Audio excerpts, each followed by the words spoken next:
Promotional consideration paid for by the following. In today's fast-paced world, a split second can be the difference between achieving your dreams Hey, I just won the Nobel Peace Prize! and not. Oh, wonder if wrestling's on tonight. More Americans are realizing if you don't have the latest and greatest technological devices, you will fall behind. I didn't upgrade my personal organizer, and 2 days later I was diagnosed with a terminal illness. That's exactly why you should come visit the friendly people at House of Tomorrow, and they'll set you up with all your 21st century technology needs. I only spent $20,000, and now I can get email in the shower or surf the internet while I'm driving. I was bored stupid at my daughter's recitals and my son's Little League games. Thanks to House of Tomorrow, I can play wireless head-to-head 3D virtual reality poker, literally anywhere. If it's a flash-in-the-pan technology of absolutely no use to anyone, you can find it at House of Tomorrow. Remember, only technology makes life worth living. House of Tomorrow. We'll upgrade your system, then you can upgrade your life. Shut up and sit down.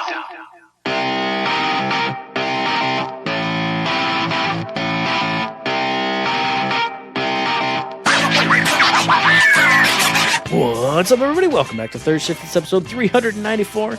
And I, of course, am your host, your funky leader, the greatest man who's ever lived. It's me, it's Matt, and I'm pumped for the show because I had another thing to call Eric, but I've forgotten it now. Because, as always, we did like a 47-minute, like, hey, how's it going pre-show thing, and talk about work, and say work's terrible, and all this other stuff, and I've completely forgotten the thing. There was a whole gimmick, there was a whole thing, but instead, he's just the light bringer, the beast master, third shift. Hey, Eric's here, everybody. How's your week, Eric? Woo, yeah, great. That's terrible. How did you forget the new thing? Now I'm sad. What was it? What could it have been? Instead of going down the lane of sadness and work, I could have perhaps got a really cool, fun new gimmick. Or maybe it's good for me because maybe it was going to be bad. Maybe he was going to tease or taunt me because I didn't work today, everybody. I took the day off. So he was probably like mad because I was not there and he had to go suffer. Could have been that. There's a lot of ways this could have gone. It was something like he's the man who's excited because he's on the cusp. Like he's the cuspinizer. He's on the cusp of the best time of his life. Oh, that's like it's going to be a great weekend. He's going to do the great things. He's going to twirl the little sword and just plunge it straight into his eyeball. I had like a whole lineup gimmick, and it's all gone now. But that was the gist of it. Like Eric's super happy today to tell you about the stuff because he's an excited man, and it's an exciting time for Eric. Yeah, it's not. It's quarter end time, everybody. Woot woot! I work all weekend, work overnights. In fact, last night was my first night to start the transition. Made it to about 12:30ish in that range. Not too shabby, considering usually 9:30, 10 is my latest bedtime. Tonight, I got to try to go to at least 2 or 3. I'm hoping for 3. And then, of course, segue into the full night because you have no choice because I'm actually going to be working at that point. So we'll see how it goes. And the coolest part is, everybody, if you didn't know, starting tonight, I get to sleep in my camper because I've got family visiting and I got to be able to sleep, for long periods of time. But we're going to have like 5, 6 kids running around the house, several adults, all getting ready for a birthday party that's on Saturday and then Easter Sunday. It's a whole thing. And I'll be working all the way through it, hanging out in the camper like some kind of stranger. I've already got it all plugged in. I've already got everything working and went ahead and went out there and got it all charging and ready. In fact, as soon as the show's over, I got to go start the heater up. So when I do get into it properly at about 8:30 tonight, it's nice and toasty and everything's rocking and rolling. I'm camping in my yard, just like, when you're a kid, you know what I mean? You got the tent out, you went in the backyard. I'm doing that and as an adult in my camper. I'll give you that. That's at least a good analogy, a good memory, a good, way back. I was just going to say he's a stranger in his own home now. He isn't even allowed in his own home. You can come in and cook, and then you got to get out. You got to go and sleep in the camper. Go live in the camper. It's not that bad. It's not that bad. The only thing I have tested on my phone, but not on the actual PlayStation and laptop, was the internet connection. There were 2 bars with a phone from the house. So there was internet connection, 2 bars in there. So I'm praying and hoping that PlayStation has the same oomph to grab that signal so I can be online and watch some anime because I don't think I can just play Final Fantasy VII Rebirth all the way till 3 in the morning. I'll probably fall asleep. You just got to drive up real close. You got to back Readjust. up so Just close readjust to the house. so that thing Thump. touching. What did you do? Nothing. It's fine. What's the summer project? I got to redo the siding on that one side because I scraped the camper all along the house. I wouldn't do that. But I know. You ain't, it's funny you say that because I did go, man, I got about 12 feet. I could just pull it forward, pull it back, get another 8 feet cut off of that distance from the house to the camper. 8 feet's going to for sure give me signal. There's no way it doesn't. No way. And then just back it up so the window's aligned with the front window, which is right by where the router and everything is. So I'm like, that signal's just going right through that glass, right through the glass, right through that glass, right into this camper. And if you don't think I won't do it, folks, you're crazy because I will. As soon as I get out there and I turn that PlayStation on, if it says nope, no signal, oh, you know I'm playing games. We're playing games. So we'll see how that goes, but I'm going to worry about that till a little bit later tonight. Other than that, this week has been pretty simple. Didn't go see a show. Was going to try to go see the Ghostbusters movie, but didn't work out. There's talks of seeing it tomorrow, but I have a feeling it's going to fall through just because there's so much stuff happening. Maybe not. We'll see. I won't, sell it yet. So I didn't get to see a movie. I didn't really do much of nothing. I've just been working, cleaning, getting ready for this whole weekend. But I have played Final Fantasy VII Rebirth. And, of course, I've talked about it on the old What You Playing, what's going on and everything. So I'm not going to elaborate. But I'll just tell you right now, I am in Cosmo Canyon. And I finally did something that got me something. And I'm happy about it. And you know what? Go listen to What You Playing if you want to know what I was trying to get to. But I was waiting because I'm a psychopath. Well, I got what I wanted. Feels good. Things are different, though, Matt. There's a lot more interaction with the old crazy man there and stuff. Bugenhagen. And yeah, and I can't remember in the game. Did he believe you in the game, or not? Because in the this one now, he doesn't really believe what you're saying, and he's trying to teach you about the weapons and everything else.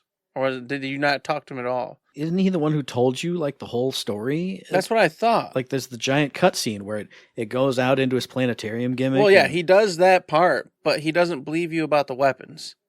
He says, "Oh, if only that were a thing." And I'm like, did we not, in the old one, did we not go and discuss with him about the weapons?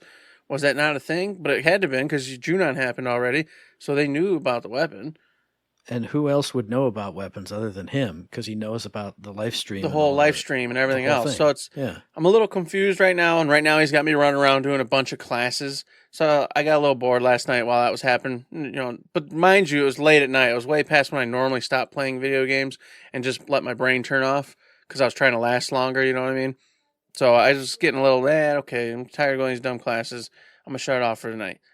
Tonight, I intend to finish that. We'll see where it goes, see how it ends up. Either way, I'm very excited just because that game's been fantastic and nothing but good to me. Everything about it is just phenomenal. And that's it. I haven't done anything else. I've downloaded a bunch of other games. I've bought some other games in preparation for playing them, like Dragon's Dogma 2, Unicorn Overlord, which I've talked about. I've already got the Persona 3 sitting there. Stellar Blade demo, which we'll talk about in a little bit, coming up. So a lot of stuff happening. A lot of stuff should be going on. But that's the only game I've played. And no movies, no real life stuff except for whatever I said, Matt. What about you? I did a bunch of stuff this week, but almost all of it was like half good, half bad. So just kick back and relax. It's story time with Uncle Matt. I went and saw a movie. I went and saw Love Lies Bleeding. It was on Saturday, I think. And I wanted to see this movie because when I went and saw The Iron Claw months and months ago, this was a preview beforehand. And if you watch that preview, which I watched again today to remind myself why I went to see this movie, it's very cool. It's very stylish. It's got the 80s music going. This movie takes place in the 80s. It starts off with this really stark, stylish scene with Ed Harris, and he is like completely red, and everything behind him is black. And there's a couple of these little bits cut throughout the trailer. I'm like, okay, there's going to be a lot of really stylish stuff here. And then the movie is about Kristen Stewart, and she meets this bodybuilder girl, and all kinds of other hijinks happen and whatever.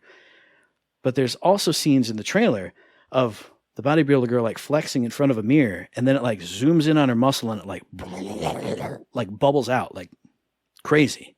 Like, okay, so there's going to be a lot of stylish stuff in here. There's going to be a lot of weird stuff. There's going to be some weird stuff going on in this movie. So I went to see it. There are some stylish scenes. They're flashback scenes though. So they're not like actively happening. And then there are 3 weird scenes in this movie. and they're all like 30 seconds long. So for the rest of the runtime, it's normal stuff. And there's a lot of gross characters in this movie. Like ugly, gross characters. Now I will say when I got to the second, the big weirdness scene, it's like towards the end of Act 2, and really weird stuff happens. And I go, yes, I literally pumped my fist in the theater because I went, here's where it goes. It's going to go completely off the rails from here on out. And it didn't. And it made me sad. But like I said, overall, it's a fine movie, but it wasn't what I expected. And the movie starts, and this character is featured throughout the movie, but it starts with the ugliest character I've ever seen, the most disgusting character. And I'm not saying anything about the actress, because she's a pretty lady, but like the way she's costumed, like her hair is all greasy, her teeth are all brown, she plays this character, and there's so many close-ups of these brown teeth and this greasy hair, and she's like a dirty character. Ugh! Oh, it's so gross. I had to like look away. I had to literally just like put my hand up. It was disgusting. But a weird movie, but not as weird as I wanted it to be. Stylish in some areas, but not nearly as much as I wanted it to be. So a half and half.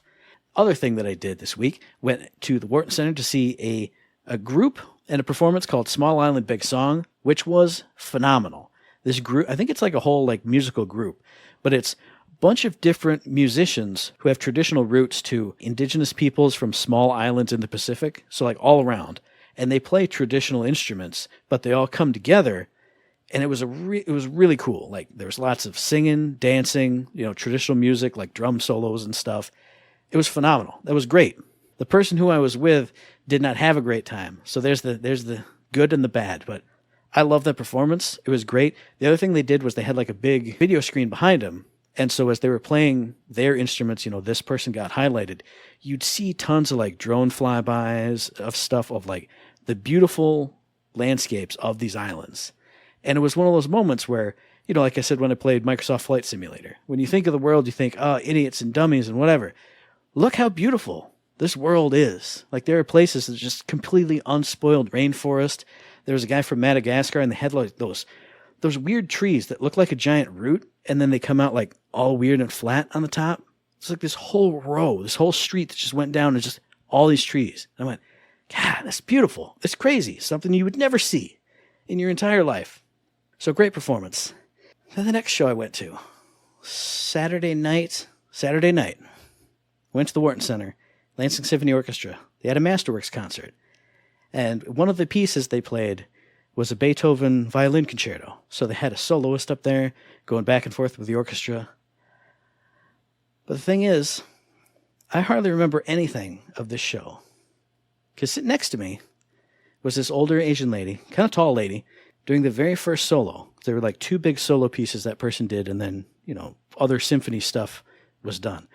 During the very first solo, the second piece of the show,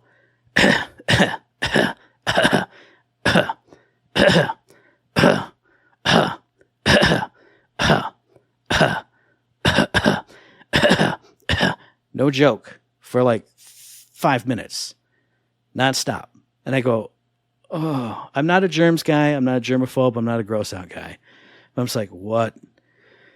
You have to leave. Like when this happened, it even says in the program, like if you have problems, you should leave for the consideration of your fellow orchestra goers.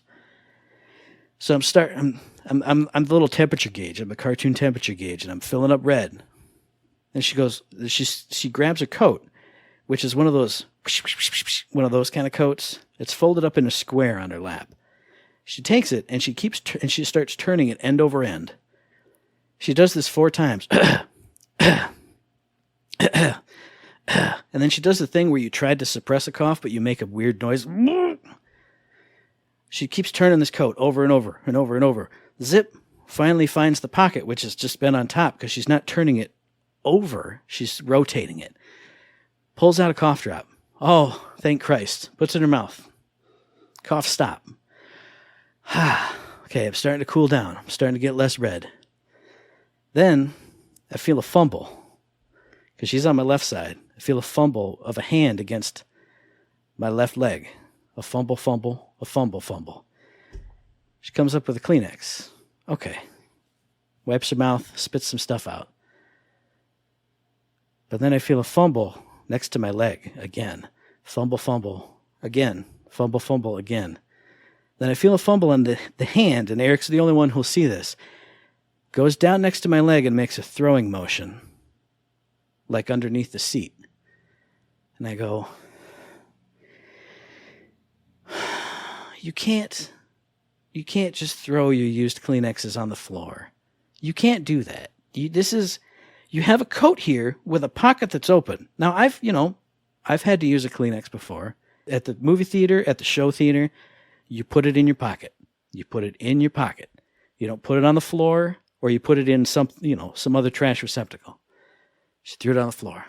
And then I keep feeling, she does it again. Does it again. I feel more fumbles. The first performance has now stopped. The first solo. They're going into the second solo. This happens again. And it happens again. I can't focus now, because all I can think of is that there's this growing mountain snot rags of phlegm and snot and trash under the seat. And did she throw it under my seat? Maybe she threw it under my seat. And now, what am I going to do? What am I going to say to this person? What's going to happen? They get up, yay, intermission time. Hooray, great solos that I can't remember anymore because of this happening. I look down. There's one right there, just barely even under her seat. It's so like wet and smashed down. I can see the brown and yellow fluid coming through it. I'm not a gross out guy. I'm not a germaphobe. I was so disgusted. The seat next to Mom on my right-hand side is empty. I go, I need to move because I'm going to flip out. I'm going to lose it. She pays no attention to me, sits down, sticks her legs out. So I got to stumble over. I sit down. Now all I can think about is this. What's going to happen? Is she just going to get up and leave, and this is going to be here? Am I going to have to go get it and go, ma'am, you dropped this? And I don't remember the rest of the show either. Now, granted, she did pick it up. First thing I did when I got up, I looked, it's gone. Okay. But you can't do that. You can't leave wet, snot, phlegm Kleenexes on the floor. You can't put it on the floor. Put it in another Kleenex and put it in your coat pocket. Oh, and then I realized afterwards, I can never let this happen again. I need to completely turn my brain off when this happens. I mean, I did have to literally close my eye on that side when she was fumbling all around and spinning her coat because it was so distracting.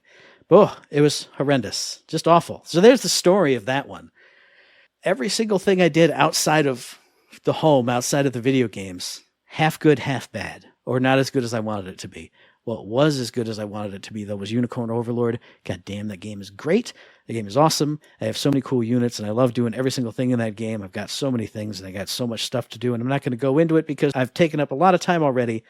The other game that I did play last night, got in a stream of Persona 3 Reload, and I was like home. Like the instant I got in and I heard that music, I was like, oh. And I said it on stream, and I think because I've been playing the very orchestral, very traditional Unicorn Overload, the very Final Fantasy Tactics, going straight into stylish and modern and hip-hop and jazz, I was like, oh, I can't believe it. It's been so long since I've played it. I was overjoyed. So, video game front, amazing.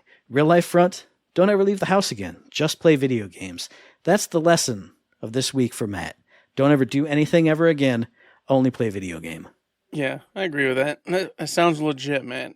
That sounds legit. And you know what? If you want to keep playing video games, I've got a game for you to keep playing. That's the Grandia HD collection. And you might go, wait a minute. What are we talking about? This came out like 4 or 5 years ago for Nintendo Switch. True, it did. However, there were a couple issues, a couple little bugs. Never came anywhere else. At the time, I think they even said it wasn't going to. However, hey, almost 5 years later, it's here, developed by Game Arts and Sickhead Games, out right now as you're listening to this, probably, whatever, if not, it's 29th or whatever, is Grandia HD Collection. Why this means so much is because I wasn't gonna play on the Switch. Just wasn't gonna happen. I got too many games on the Switch that I don't play enough of as it is, but coming to PlayStation 5 and the Xbox, etc., this gives it an opportunity to get touched again. And I have nothing but great memories of this title. I mean, I got the Dreamcast, right? I was the buy-in for the original Dreamcast, well, the only Dreamcast day one purchase. All right, I thought Sega was taking it to the bank, and of course, what came out for that? Grandia 2. I got in that game, and I've said it before on a show previous talking about Grandia at some point. The battle system in that game was bar none, was the coolest thing ever since Cat's Milk.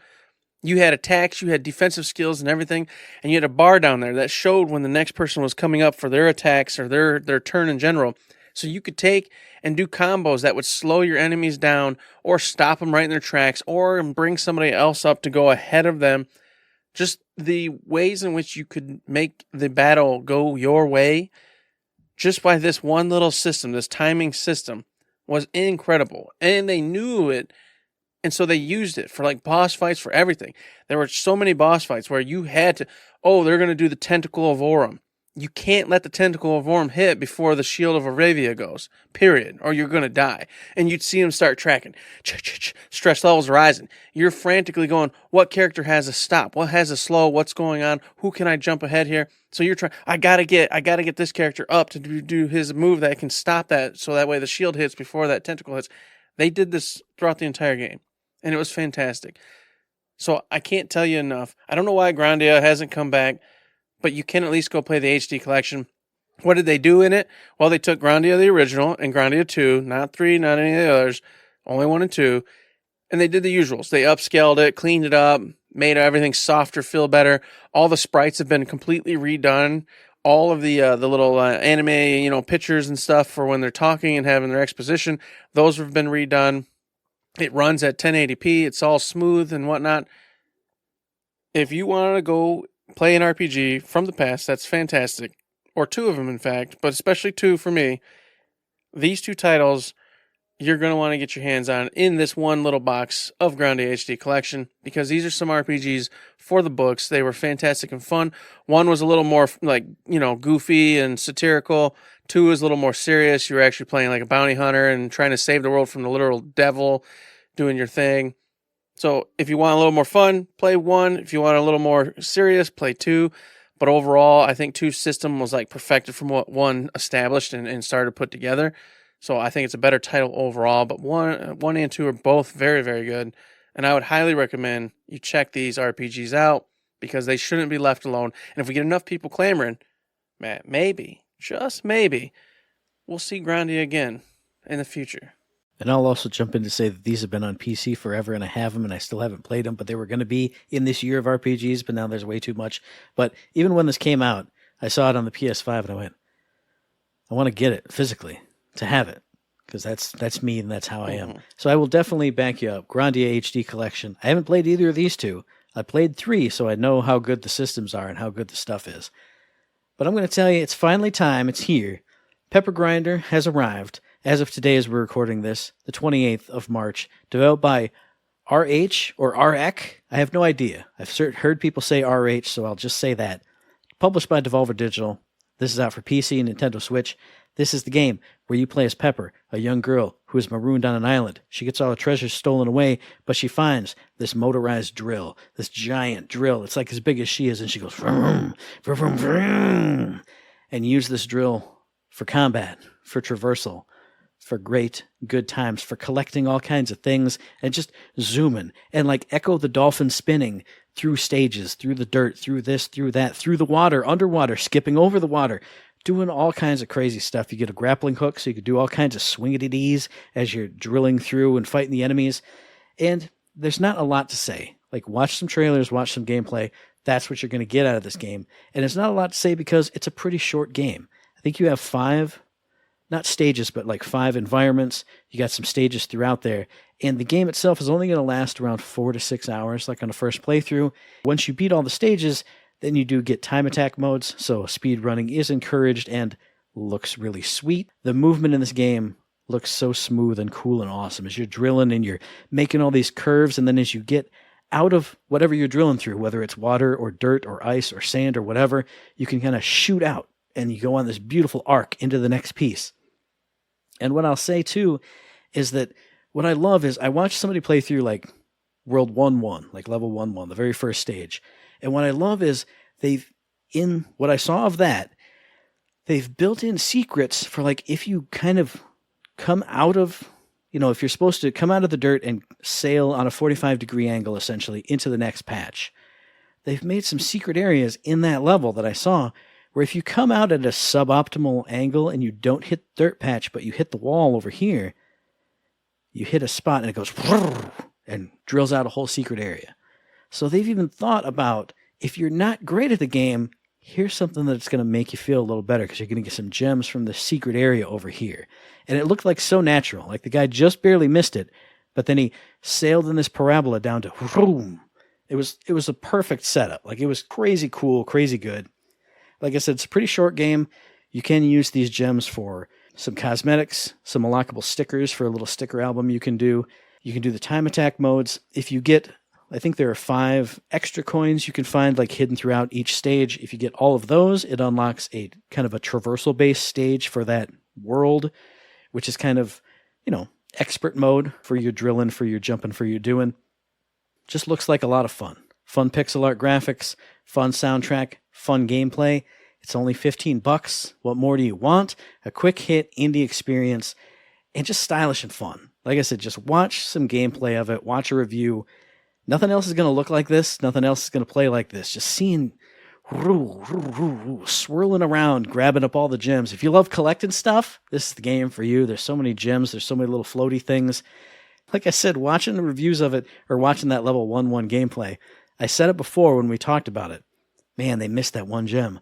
I would totally circle back around. I've got to find a way to get the jump back over the other way so I can get that other one because I'm a crazy collectathon fool. If you are like that, check this game out. Pepper Grinder. It looks like a ton of fun. Go check it out. See, I was interested in this game as well, and the $15 price point really sells it. Just really sells it. Because, as everybody always tells you, and I agree, $15, what's that? That's your movie ticket. 2 hours of entertainment. Does this game give you more than 2 hours of entertainment? Probably. Therefore, boom, it's an easy win, and I just love that. I really do, because some indie games that should only be $15 try to go for like that 40 price point, and that really bugs me. But this one, $15, there's no way you shouldn't pick this up. If you got even just a regular interest in this game, that's nothing. That's literally nothing for hours of entertainment. And I've always said it. I've paid full price for games that I have not gotten 4 to 6 hours of fun out of. That have just been a slog or didn't connect with me or whatever. So 4 to 6 hours for $15, value proposition is great. Mm-hmm. Check it out, everybody. Indeed. Now, a value proposition I got for you is, what's the value of PAX East anymore? I feel like something's lost, Matt, because PAX East came and went. It came and went. Happened. We've always, years, Matt, we talked about wanting to go to PAX East. Big, cool event, playing all sorts of games, checking out titles, this and that. It seems so exciting. But these last few years, it just happens, and I don't hear a word on websites. I don't hear a word on podcasts, except for hey, we're going to go to PAX East, and we're going to have this panel called Gorgagites of the Manhattan Project. Check it out. And then I don't even hear back about how the panels went. I don't hear any or see any place to go where it's like, hey, were you interested in this panel? It's right here. You can watch the whole damn thing.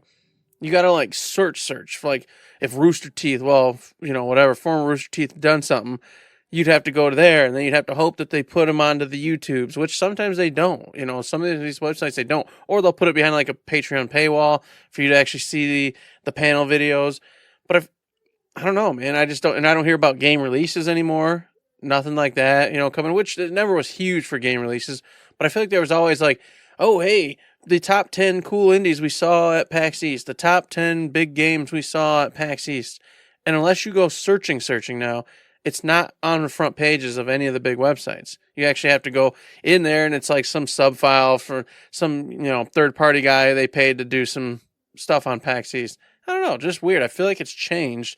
And I'm not saying it's obsolete or shouldn't be there, but I don't know. What do you think? Am I crazy, or has it always been this way?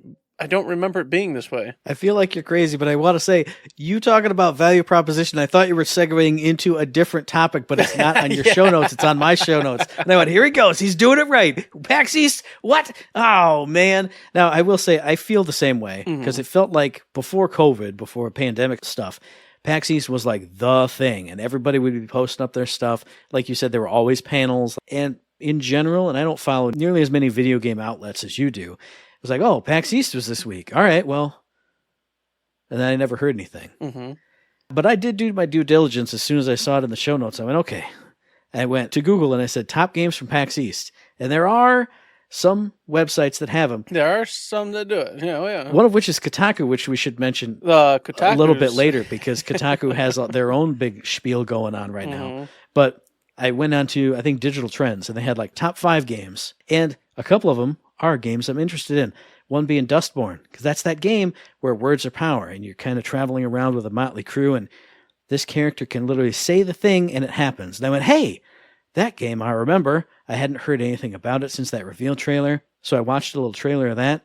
It looks fun. It looks cool. It looks right up my alley. It's kind of that indie game, traveling around with a small band. It's kind of almost got that cell shading, almost Borderlands-y type looking characters. So that piqued my interest. And then I've been hearing good stuff about Lucid as well, which is a little like Celeste looking, but Metroidvania. So I didn't see much of that. I saw like some raw captured via a camera off of a screen that someone was playing. I didn't see too much of that, but there's 2. I'll mention those 2 because Dustborn I have been interested in, and apparently was a big hit there. And then Lucid was apparently a big hit, which I haven't seen anything about. So there you go. We got a little bit. Hey, if you like smaller games, go check those 2 out. Big chapow. And of course, Heartworm was one I was looking at and interested in, which is a throwback to original Silent Hill, Parasite Eve type horror, survival horror games. And it's literal. Like, you're going to go, oh God, that's PS1. The graphics are way, polygonal, mushy, crazy, but it felt right. It felt at home.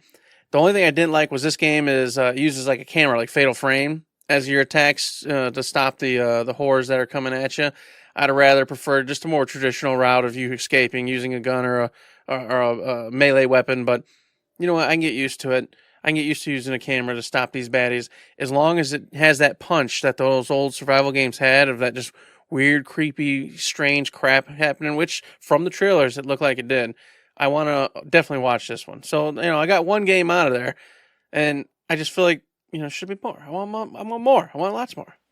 I definitely agree with you. I want it to be the big thing that it used to be, and maybe it just is, and nobody's reporting on it the way they used to, but I don't know. It doesn't feel that way. Since you're talking about PS1 horror games, I have known about this game for forever. You know about Signalis? Have you seen? Oh yeah, I've kept meaning to try to get to it, and just never did. Okay. Yeah. All right, but every time I see somebody talk about it, I go, Eric would love this game. This is an Eric style survival horror PS1 kind of graphics, but cleaner.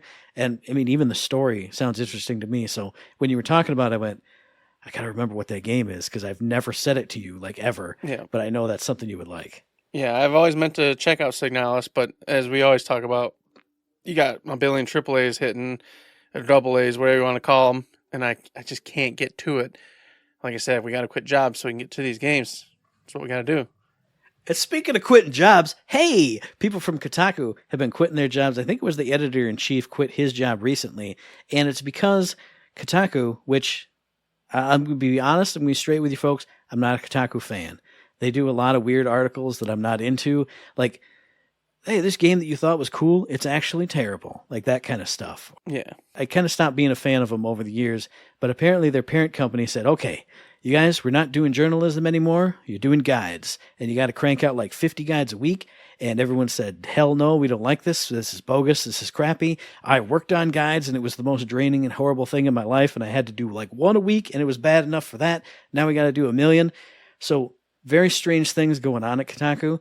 Like I said, I'm not a big Kotaku fan. If you are, I'm sorry, because I know this is a big shakeup that's going to be going on. But it's weird, too, because almost every website, if I'm looking for something in Unicorn Overlord, like how do I recruit this character that I saw as a side character on one stage? You come up with hits from every single website in history. IGN. Game Informer, GameSpot, Game Trends. Everything. Verge, God knows who else. And it's all the same. And it feels like AI written just drivel, because it's like, oh, hey, if you're playing Unicorn Overlord, you know that it's important to recruit units. And readers might be wondering, how do you recruit X unit? Because X unit could be an added unit to your units, and you put units in groups, and you have and it's like 4 paragraphs of nothing, and then 1 paragraph of the thing. So I get it, because every site does it, so I guess every site should do it. But it's all so terrible and so like fluffed out with nonsense that it's just... I read this and I went, it makes sense in like I'm a businessman and this is what people search for. But as a reader of anything, I'm just like, not another one where I got to scroll past 100 ads to see one thing where, oh, you get that guy after 2 more stages, don't you? You don't even have to do anything.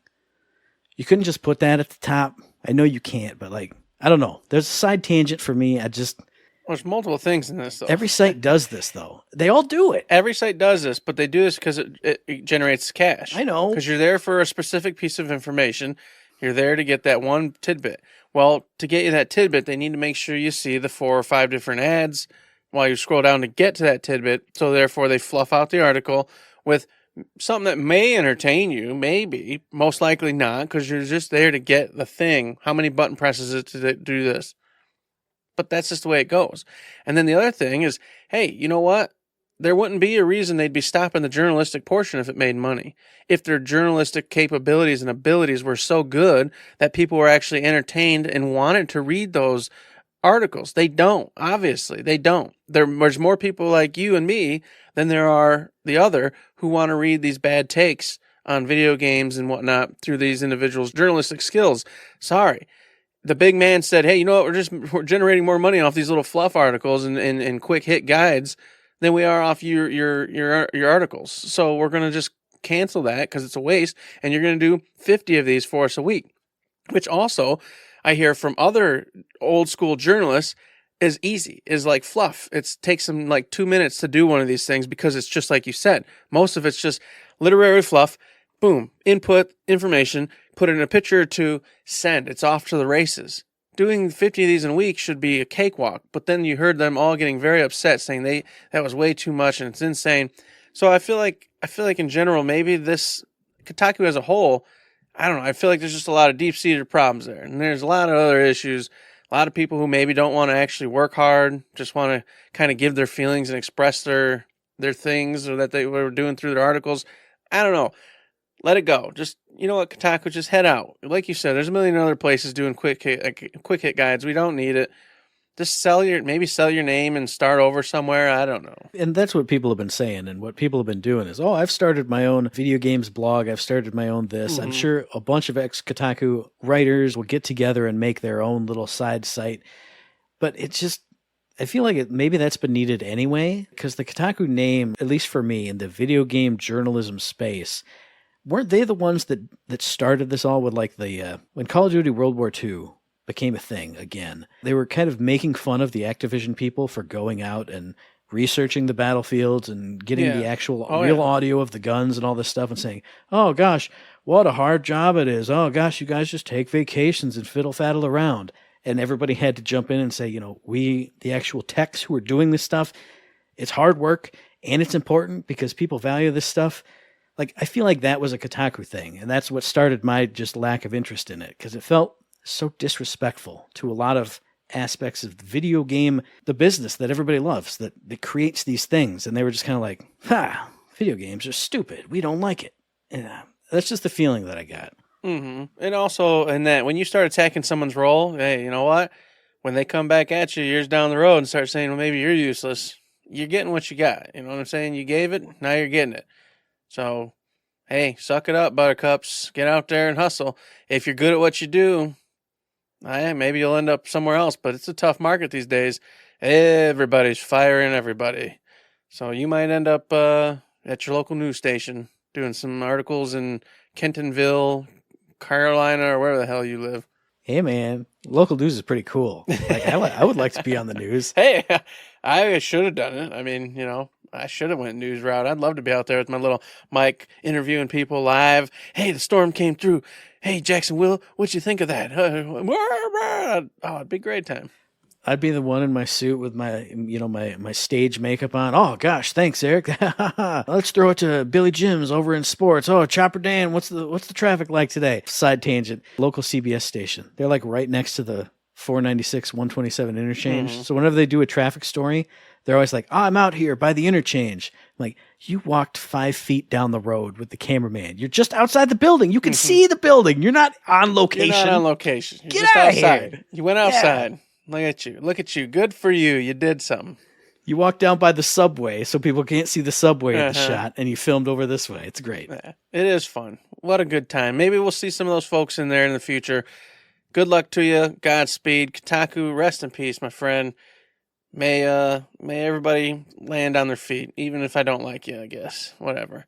Yeah, that's true. I mean, find something that you are passionate about, that you do enjoy reporting on, because it seemed like video games weren't it for a lot of people. Exactly.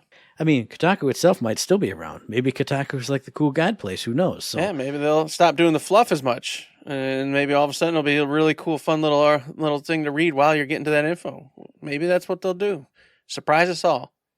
Or open it up for freelancers to write their guides. Who knows? But what else do we got to talk about, Eric? I know you got something else, and then we're going to actually talk about the thing that you were supposed to segue to with a value proposition. Hey, you didn't put it in the notes or didn't save, whatever the case was. You didn't save, so when I left, it didn't go back in. Otherwise, I would have done it proper chopper, but here we are. The little bit I was going to say is the Stellar Blades demo comes to all of us March 29th, everybody. And I mention this just because me and Matt are both excited about it, really want to play it, can't wait. And not only March 29th does it come, but it comes at 10 a.m. Eastern time. So different. Usually it's like midnight and it ends up being like 9 for some, 3 a.m., you know what I mean, for the others. This time it's 7 a.m. So no matter what or who you are, or 10 a.m., sorry, 7 for the California. I was already back in the Pacific time. It's coming in the morning for everybody. It isn't, unfair because obviously no one's staying up till 3 a.m., whereas if midnight people at least get a chance to taste it real quick. So I like that. I think it's pretty neat. But it's going to be there for you. And I couldn't confirm that, but I do know for sure that this demo includes the first level, the beginning of the game, then up to the first boss. But I don't know, and I got to assume it means it's going to save the data for you. So if you buy the game, you're just going to start right there. Because why else would you showcase, the start up to the first boss and not do that? But I did not see anything that did say your stuff will carry over. So I don't want to say it's for sure. I just assume that's probably the case, since most games that do carry over start from the beginning and just get you up to the very first little area, out of the town area or first boss, whatever the case may be. So I'm excited to check it out. Everybody that's previewing it, all over the place. Everyone says it's awesome, but you got some saying, "Oh no, it's not a Souls-like. You're gonna have way more fun. It's way more adventure, like attacking." Then you got another article, literally right next to it, goes, "It's a Souls-like game for sure. It is definitely not like Devil May Cry. It is Souls-like." So, depending on who you are, I guess depends on what you think this game is. Maybe it's just like what your skill set is when it comes to Souls-like games. That's what you're dictating whether it's a Souls-like or not. So if you're like me and Matt and have gone through Elden Ring, I gotta imagine this will probably be just fine. You'll be just fine. Yeah, I have to imagine that people who haven't played like character action games or spectacle fighters, now think of those as Souls-like, because it does have a skill ceiling. You do have to be pretty good at it, but none of those are nearly as punishing as like an Elden Ring or a Dark Souls or a Demon Souls or whatever. So if everything's a Souls-like, but everybody can pretty much play and get through everything, then it wasn't really a Souls-like. Exactly. But like you said, I'm excited about it. I'm excited that it drops at 10 a.m. because, pretty much everybody has Good Friday off. So you can just get in and play it and have a great time on your day off. Yes! I got a scowly face. I got a frowny face. It's a great, good time. Just like it's a great, good time to be, like either side of this deal, I suppose. If you're Embracer Group, you got some money, which you have been desperately needing. And if you're Take-Two and 2K, you have got Gearbox in the palm of your hand officially now, because Embracer has divested themselves of Gearbox Publishing, of Gearbox Software, but Gearbox has been sold to Take-Two and 2K, which Eric and I said it off air. Not a big surprise, because 2K was already publishing Borderlands, so they have an existing relationship there. And this finally solves the question, which everybody has said since Embracer's whole, acquire everything deal went belly up because they didn't get their Saudi money or whatever it is. What's going to happen with Gearbox? It got sold to Take-Two and 2K, another big giant conglomerate that owns a bunch of stuff. So, this is just how the world is nowadays. Any thoughts on it, Eric? Not really. Just that it's already you covered. They already had Borderlands. They already had a relationship in there. So I feel like this was just the easy step. It's just to say, hey, throw us some money. We'll go ahead and, everything will be from you now, published by you. It'll be great. We'll all be able to make the games we want to make because they're costing, a little too much or more than we on our own could put up. And I did wonder, though. I was hoping a little bit that they just go back to being self-governed. Yeah. Just that way, they could do whatever they want. Whereas I feel like, especially now, because with Embracer, I feel like Embracer wasn't going to tell them what to do. They were just like, hey, make games and try to make us money. I feel like Take-Two is going to be like, hey, no. Here's what makes money. You're going to produce this and this and this. If you want to try something, that's fine, but it needs to be right here. So I think they're going to end up a lot more structured, and Borderlands, the thing that's making the money, is going to become kind of the primary, and we're just going to see less and less any adventure or new things from them in the future. Yeah, pessimistic me 100% agrees with you, because when you think of Take-Two, what do you think of? You think of like Rockstar and Grand Theft Auto, and oh gosh, they've been milking Grand Theft Auto Online for 6 decades at this point, 1,000,000 years. You think of 2K, what do I think of? I think of sports games. I think of the WWE games. What do those do? Oh, they make you buy virtual currency. Well, they don't make you, but that's their moneymaker. Mm-hmm. Oh, we'll churn out another one and buy more VC, buy more VC, buy more VC, just like Madden with the Ultimate Team stuff. So, could be good, could be bad. I'm hoping it's nothing but good. Just like when they got acquired by Embracer, hopefully it's just good stuff, allows them to make what they want.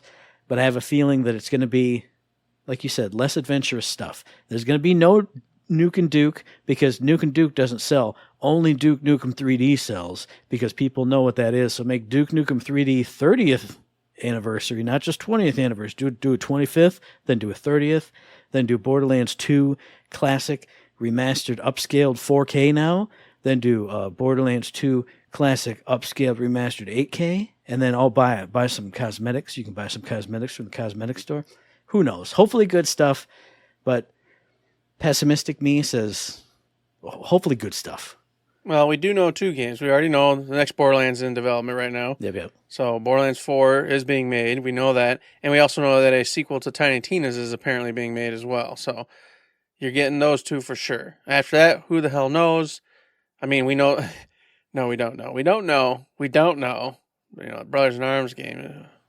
I wasn't even going to mention it, but it was in, people said it on Twitter in the comment section. Yeah, they said, hey, maybe we'll finally get that goddamn Brothers in Arms game that's been in development for 20 years. 20 years? No, we won't. No. You know what? I'm turning the corner on everything. You can't mention Breath of Fire or Dead Space anymore. Okay. So I can't mention Brothers in Arms. It's dead. It's gone. It's never coming back again. There's no hope. So if it ever did come back again, I would just blow my top in excitement. I would jump to the rooftops and jump off the roof. It'd be great. But there's no hope. I can't hold out hope for that anymore. It's over. Project 1v1, what happened to you? Where are you at? Well, yeah, what were you? Well, where are you going to be? We'll never know. Or maybe we will. Maybe we'll dig deep and get one of them devs to come talk to us and tell us all about what that was going to be. Except for they most assuredly cannot say anything about it, because it could someday turn into a property, and at that point we'd all be screwed. Hey, you know what? I'm going to be 100% optimistic, man. Pie in the sky. Jones Battleborn 2 is coming now. It's funded. You could have it launched free to play and buy a virtual Battleborn currency to get you some Battleborn cosmetics and get it all. Don't shake your head at me. This is pie in the sky, McJones. Overwatch is plummeting into the abyss. You think this right now? They're like, you know what? This is our chance. We're going to come up with the That's why. See, Overwatch kicked and stole Battleborn's cookies. So now when Overwatch is just falling off a cliff, Battleborn's going to come along, and while it's hanging by the little sapling, Battleborn will come with its little axe and go whip. Now we're the top dog for the 5 seconds that any hero shooter lasts. Yeah, Marvel's doing it right now. Marvel Rivals, they're making a hero shooter. Yes, I saw that today. Yeah. Then now they'd have to compete with Marvel, so I don't know. I don't know. It's a good idea. I don't know. Maybe just stay away from it at this point. Do something else in the Battleborn universe, but make it an adventure game, or go old school. Make a 2D, sprite-based game based in Battleborn's universe.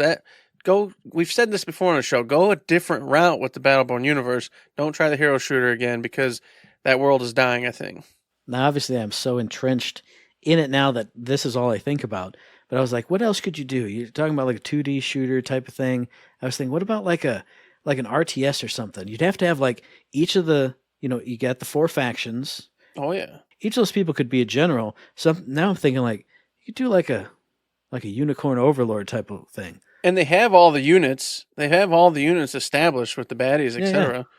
So yeah, but you could do that like a hero RTS type of thing, or like I said, Unicorn Overlord style. This is Gaul's unit. He's got these 2 Peacekeeper in the backside. He's got 1 Peacekeeper up with him. He's going up against LLC for something, or just pick your people. And I got Cleese over here with Galt, and I got Thorn, and we're going with Miko, and we're going to rush the base. That kind of stuff. You could do something really cool with Obviously, that. tons of different generic troops, just LCC troops, et cetera, et cetera, et cetera. Oh, yeah. You could do a lot with that. You honestly really could.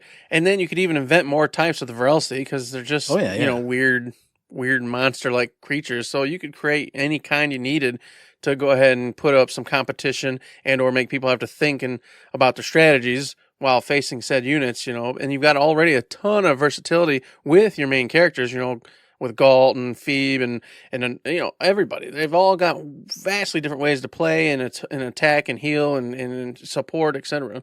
So you can make like legendary Varelsi like generals, essentially, that you have to go up against their troops for a few different maps before their unit actually comes on the field, and they have this specialty. Because you can do whatever you want with them. We've seen them in one way, but who's to say there's not some kind of actual hierarchy? It can't just be Rendane. It can't just be him at the top. Yeah, no. And even if he was the top, there had to have been others, that are segue to him and sideways to him, which I feel like there were, and I'm just not thinking of it in my head at the moment. But either way, there's a lot going on, a lot you could do, and it doesn't have to be a hero shooter. And you could bring that universe back, which you've already done tons of artwork for, tons of legwork for, with getting the characters established, voices, attitudes, mentalities, framework, just in general. A lot of stuff's already been done. And didn't this happen like once before? Because the Varelsi were gone. So you could even just go back in time, like Battleborn 0, and do like the first time this happened. You could do an infinite number of things. You could retell the same story. You could do a prequel story. You could do a sequel story. And the sequel's set up, so... Yeah, I mean, it's already set up. It's right there. So there you go. There's another $1 million bunker buster idea for your boys here at Third Shift. If you're not going to do Nuke and Duke, then goddamn do the Battleborn RTS hero units type of thing. Do it. Do it. Do it. Do it. Do it. And that's it, man. We did it. Another day done. We did do it. So what about you out there in podcast listener land? What have you seen from PAX East? Did you go to PAX East? Are you out there right now and you're like, dude, you don't even know how cool it is? Tell us how cool it is via the email, thirdshiftme@gmail.com, on the Twitter machine at ThirdShiftME. Find us on Facebook under Third Shift. Hit up the Discord, the Patreon. Hit up a stream. I might be streaming tomorrow if things are still going right and everything's going great. You know what? Come to my house in the middle of the stream, jump on the stream with me, get me to like plug my camera into the PS5, and we can like duo stream. We'll be drinking beers, eating sausages. I don't know. We could braid each other's hair. You gotta really work to get mine though. But do any of that stuff. It's great.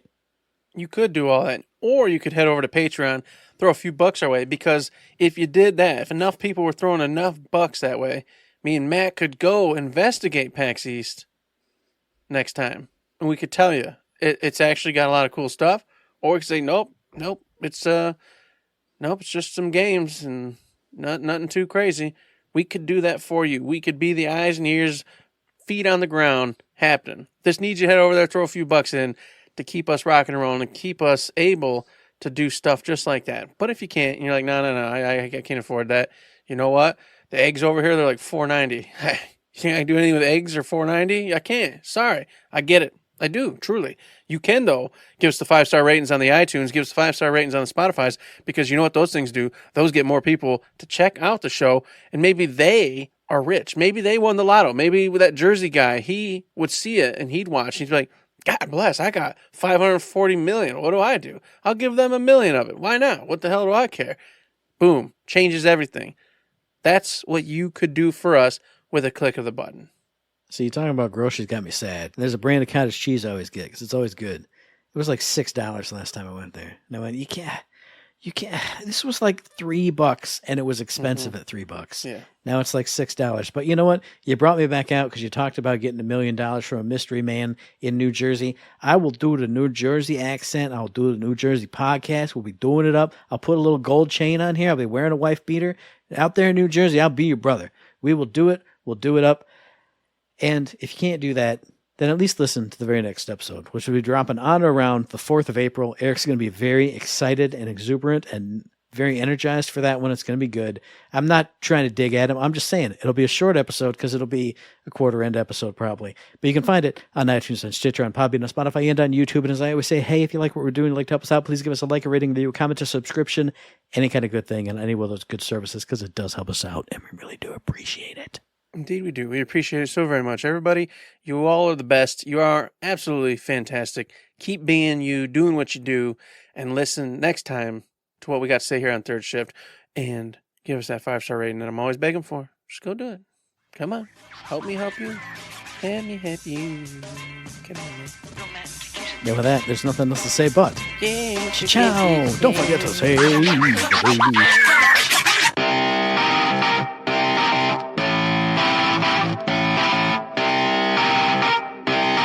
Shut up and sit down. hey, don't forget to save over here. We're Long Island. Give me that money. I'm from Brooklyn, but it's Jersey. That's good. Yeah, whatever. I was in Jersey, man. Walk down the That's streets. right, you were. Yeah. You see the girls with the big teased up hair, big hair girls. Yeah.